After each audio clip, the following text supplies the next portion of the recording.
Olá pessoas, Matheus Prado aqui para mais um vídeo do nosso canal com dicas diárias sobre escrita criativa. Eu já vou começar pedindo desculpa porque você tá ouvindo a minha voz, né? Tá zoadaça. Peguei uma gripe fodida aí e tô meio fudido, né? E o vídeo de hoje é interessante, eu sei que você vai gostar. Jesus. Hoje a gente vai falar sobre os elementos do suspense, o que a sua história tem que ter para que ela crie um suspense interessante, envolvente e faça com que as pessoas queiram continuar lendo.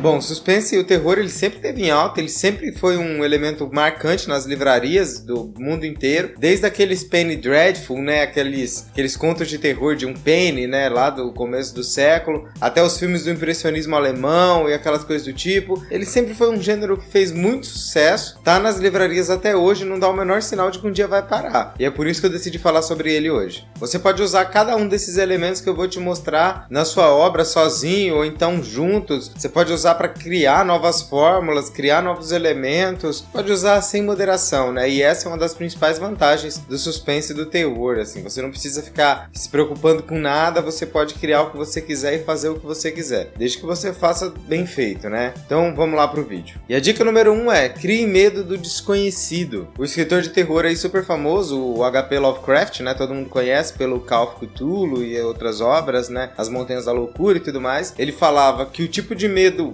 mais assustador e mais antigo é o medo do desconhecido. E isso é a pura verdade mesmo. Uma forma de fazer isso e fazer o leitor ficar maluco é não mostrar 100% da coisa que está afetando ali aquele mundo do vilão. Você pode mostrar pro teu leitor um pedaço do pé do monstro, um pedaço do todo, a sombra dele na parede. Você pode, quando ele entrar num calabouço, você pode ver só algumas partes, mas não ver tudo. Criando esses pequenos elementos, você vai fazendo com que a pessoa se assuste e crie na cabeça dela o que vai acontecer. Isso é muito assustador para algumas pessoas. É o caso daquele filme Sinais, né, que fez isso muito bem. O Cloverfield, né, o primeiro Cloverfield Monstro, ele fez isso muito bem. É verdade que no final ele dá uma estragada nisso. Isso é até a principal reclamação da maioria das pessoas com relação a esse filme. Mas ele foi mostrando só alguns elementos e você não via tudo. Bruxa de Blair também fez isso, o primeiro filme. Então isso de mostrar só um detalhezinho, só um pedacinho, você não mostra tudo, a pessoa fica desesperada. E ela cria na cabeça dela. Geralmente o que está na nossa cabeça é muito mais assustador do que o que é explícito, né? Esse tipo de coisa ele cria dúvidas na cabeça do leitor e as dúvidas, como as respostas não são apresentadas, ele cria isso na cabeça dele e ele quer ficar até o final porque ele quer saber as respostas, né? Ele quer descobrir o que é que está acontecendo, quem é esse cara, quem é esse monstro, o que tem dentro da mansão, o que tem ali escondido naquela sombra que eu estou vendo se mexer, mas eu não sei o que é. Então esse é um ótimo elemento, uma ótima dica para você criar o suspense aí no seu livro. A dica número 2, limite a visão do leitor. O leitor não pode saber exatamente tudo o que está acontecendo. E aí a gente entra até naquela discussão bem clássica de narrador em primeira pessoa ou narrador em terceira pessoa. Geralmente quando a história é narrada em terceira pessoa, esse narrador ele conhece tudo, ele sabe tudo o que está acontecendo, ele sabe quem é o vilão, ele sabe de todas as coisas, né? Ele é onisciente, ele é um deus ali na história. Quando você coloca em primeira pessoa, geralmente o narrador é o protagonista ou alguém muito próximo dele. E geralmente essa pessoa não sabe o que está acontecendo, porque ela vai vivendo aquela experiência ali. Isso pode ser muito interessante num livro de suspense, porque a pessoa vai sentindo aquelas coisas ao mesmo tempo que o leitor. O leitor não sabe o que tem depois da porta, porque o personagem também não sabe, é o personagem que está contando a história. Então isso pode criar um conflito muito interessante para você, criar elementos fantásticos ali na hora de você criar a sua tensão, ali o seu suspense. Um livro muito bom que faz isso daí é aquele livro Demonologista, que é da Dark Side, inclusive é um livro fantástico. Ele não só é em primeira pessoa, como ele é narrado no presente, né? Ele não segue aquela narração de eu entrei pela porta e olhei pelo quadro. Ele fala eu entro pela porta e eu olho pela janela. Ele fala no presente, né? Então isso também é um elemento interessante. Limite ao máximo que você puder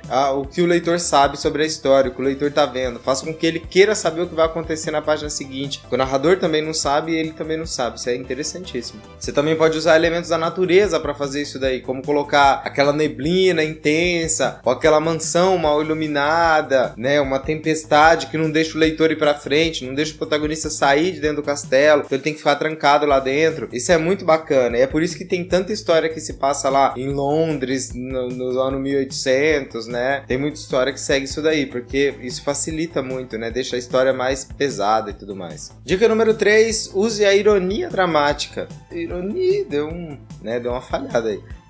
Use a ironia dramática. No exemplo anterior eu disse que limitar a visão do personagem, impedir que ele saiba do que vai acontecer, pode ser um elemento muito bom, né? Pode ser uma dica muito boa. Só que fazer o contrário também pode ser, olha que maneiro. Você fazer com que o personagem, com que o leitor, aliás, saiba de uma coisa que o personagem não sabe. Então o leitor tá um passo à frente do personagem. Isso faz com que ele fique mais angustiado também, né? O Hitchcock chamava isso de suspense, né? Ele falava que existia uma diferença básica entre o mistério e o suspense. E a diferença era que no mistério ninguém sabia de nada. E no suspense o leitor sabia um pouco antes, o espectador sabia um pouco antes do que a pessoa que estava vivendo, o personagem. E o exemplo que o Hitchcock dá é, imagina duas pessoas sentadas numa mesa, elas ficam lá 5 minutos conversando sobre beisebol, né? E de repente uma bomba explode. O leitor, a pessoa que está vendo aquela cena, ele vai ter ali um desespero, ele vai se assustar e ele vai ficar impressionado por uns 10 segundos. Porque ele não estava esperando aquilo lá, né? Ele vai ficar naquele desespero. Meu Deus, o que aconteceu? Quem explodiu essa bomba? Mas se você cria essa história de um jeito diferente, ao invés do leitor ser surpreendido pela explosão ao mesmo tempo que os personagens, você mostra uma cena um pouquinho antes e mostra alguém colocando aquela bomba embaixo da mesa e o leitor vai ver aquilo lá, ele vai saber que tem uma bomba. Então os próximos 5 minutos que os personagens passarem conversando, o leitor vai estar aflito porque ele sabe que tem uma bomba embaixo da mesa. Então os caras vão estar lá falando sobre futebol, sobre beisebol, sobre qualquer coisa, e o leitor vai estar, meu Deus, sai daí, que vocês tem uma bomba aí embaixo. Então isso vai deixar a cena um pouquinho mais aflita. O leitor já sabe e ele tá desesperado porque ele já sabe. Isso é um elemento muito interessante também, pode criar um clima fantástico na sua obra. E a última dica, dica número 4, corte a situação pelo meio. Algumas pessoas consideram isso, né, essa dica um truque meio barato, uma coisa muito fácil de se fazer. Então você tem que tomar cuidado na hora de usar para não irritar o seu leitor. Mas ao mesmo tempo é difícil negar que ela é eficiente, né? É difícil querer dizer que não dá certo. Quando você corta ali um diálogo, uma cena, um capítulo, ou até mesmo um livro mesmo,